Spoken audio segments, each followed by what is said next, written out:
You're recording.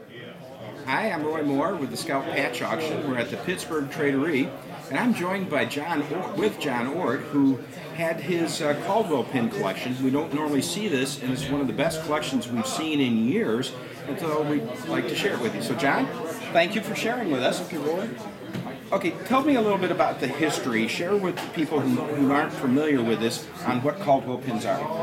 Well, they are Order of the Arrow items, and they go back to the early 20s, at which time they actually predated patches.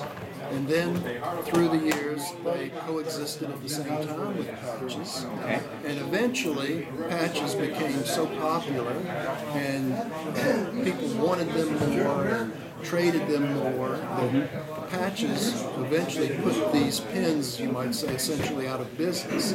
So in about 1973, they stopped officially producing these Large pins. pins. Large Totem pins. Yes. How long have you been collecting these now? Well, I've been aware of them for quite some time, going back to my days in the order back in the 1960s, but I only started actively collecting these about 4 years ago. Okay. I remember, and you'll see them in the 48 or 50 handbooks. Yes. They had pictures of the lodge jewelry in the Order of the Arrow handbook, and that's how I first learned about them. But they faded out. They stopped in 1973. They seem to have faded out in issuing them or lodges having them in the 50s or early 60s, it seems to be. Is that your knowledge? I would say that's right, yes. So you have here, we're going to go through some of these. Caldwell is the main manufacturer, but I saw on your sign you also mentioned Hood. What do you know about them? Hood predated Caldwell. Okay. Both jewelers were in Philadelphia. Both were officially sanctioned by the Scouts or the Order of the Arrow to be the official jeweler. Hood changed from Caldwell, or changed to Caldwell. They merged the business, or Hood joined the business in about 1945. So if a pin is a Hood, it is before 1945, and if it's a Caldwell, it is after 1945. Okay, and one of the ways, we won't be able to show this on camera, but you can see on the backs of the pins the manufacturer's hallmark of these vintage style pins. Exactly, and they will be designated Hood or J.E. Caldwell. Well, and you actually in your collecting material had an interesting piece that we've seen but is very rare, and it's actually the catalog from Caldwell. And you know as well as I that you don't see these very often, a trifold from J.E. Caldwell Company, so this would have to be after 1945. Correct. And this is the type of display that you actually sometimes see in the handbook, at least this portion of it. Exactly right. And what the book explains, and let's bring in the camera here, and we'll look at some of the pins. An ordeal would have just a single arrow pin. That's right. Then you get to Brotherhood, where you had the animal with the chain and pin, which signified for Brotherhood. Exactly, Brotherhood. And then you get to, and we'll look at the example here of the Vigil, where they put a Vigil triangle on the pin.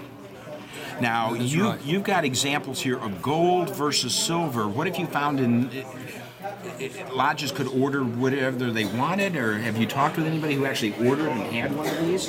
Many totems came in both silver and gold. Typically, and this is generally speaking, there are exceptions, the silver is the more predominant. Okay. I would think that would be because the expense was less for a silver. So the gold ones are a little bit more at a premium, I would say.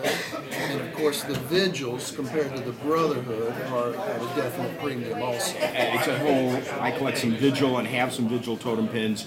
They are a different level of collecting to actually have the Vigil triangle on the pin. Now you have in here, what is it, about 20 or 30, 40 specimens, something, or 20 specimens, which is, as I've said, one of the largest collections I'm aware of in the country, because they are really, you find them one at a time and glad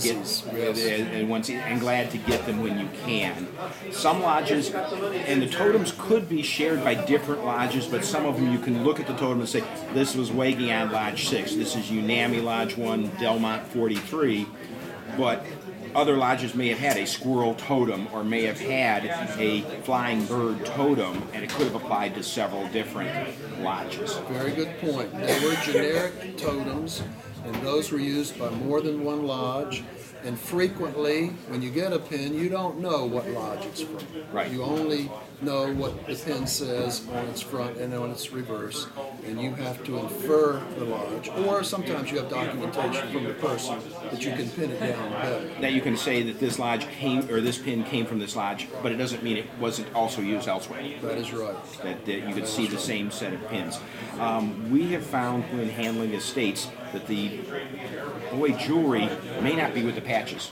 That's typical. It is with you ask, and is it in the jewelry box? And so for collectors out there, need to check some of the old jewelry box for some of these lodge totem pins. How many different pins do you think are out there?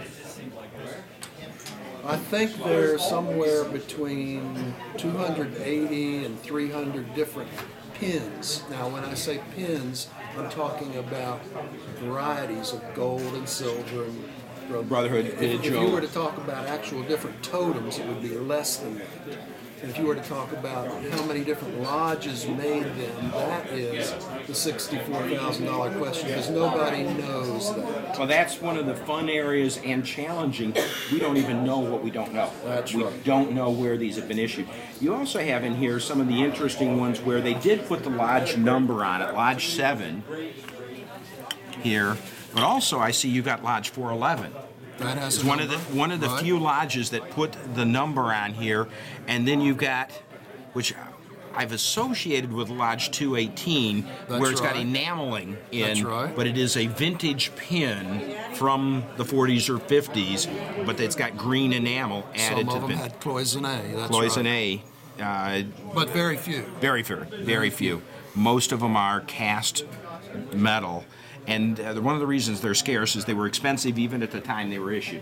That's right. And most people preferred patches when they could get patches. They were much cheaper and they were much more popular. Well, and again, this would be worn typically as a blazer piece or a coat piece for an adult rather than the kids. Where would you wear it on the scout uniform? Exactly. And so it was made in very limited quantities.